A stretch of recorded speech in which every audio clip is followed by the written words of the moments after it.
नमस्कार जोहार। और एमएमडीआर बिल की बात कर रही हैं तो इसका पूरा नाम mines and mineral development and regulatory amendment bill है जो 2026। सरल भाषा में आपको अगर हम समझाएं तो यह बिल भारत में खनिजों और खनन से जुड़े टैक्स लेवी के नियमों में बदलाव करता है। इसका मुख्य उद्देश्य होता है राज्य में खनिजों पर लगाए जाने वाले टैक्स और अन्य लेवी में एकरूपता और निश्चितता लाना। एमएमडीआर बिल 2026 के जो मुख्य पॉइंट है ना, वो खनिजों पर अलग अलग राज्यों द्वारा लगाए जाने वाले टैक्स सेस और लेवी को लेकर केंद्र का नियंत्रण बढ़ेगा और राज्यों को खनिज का अधिकार या मिनरल बियरिंग लैंड पर नए टैक्स लगाने के लिए केंद्र द्वारा तय शर्तों का पालन होगा। सरकार के अनुसार इसका उद्देश्य जो है वो माइनिंग सेक्टर में बार बार बदलने वाले टैक्स और अनिश्चितता को कम करना है। बिल दोनों सदनों में पास हो चुका है और अगर आप चाहें तो एमएमडीआर बिल 2026 की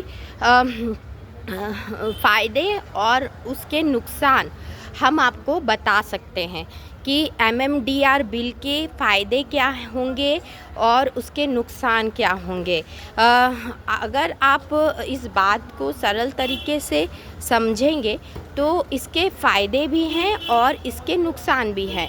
इसके जैसे टैक्स और लेवी के नियमों में एकरूपता आएगी, आने से कंपनियों में अनिश्चितता कम हो सकती है। फिर निवेश बढ़ने की संभावना है।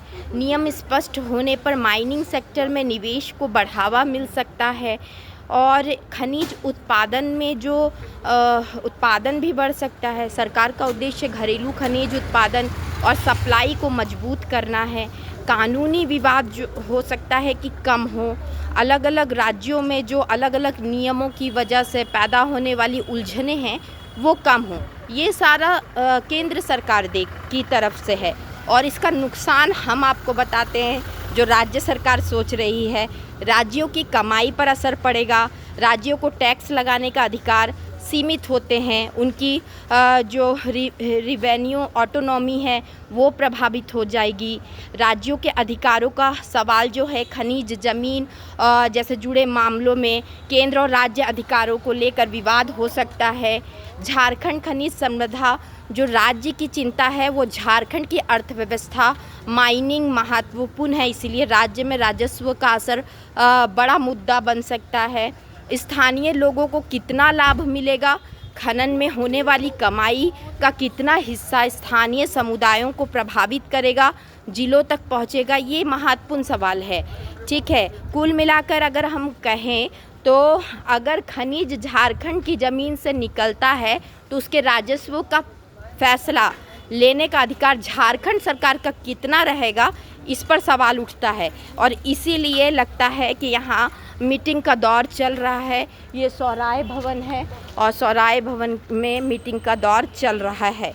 आप देखते रहिए नेहा वी शाहदेव का ब्लॉग और ट्रेंडिंग विद नेहा में हम कुछ और ख़ास लेकर आएंगे।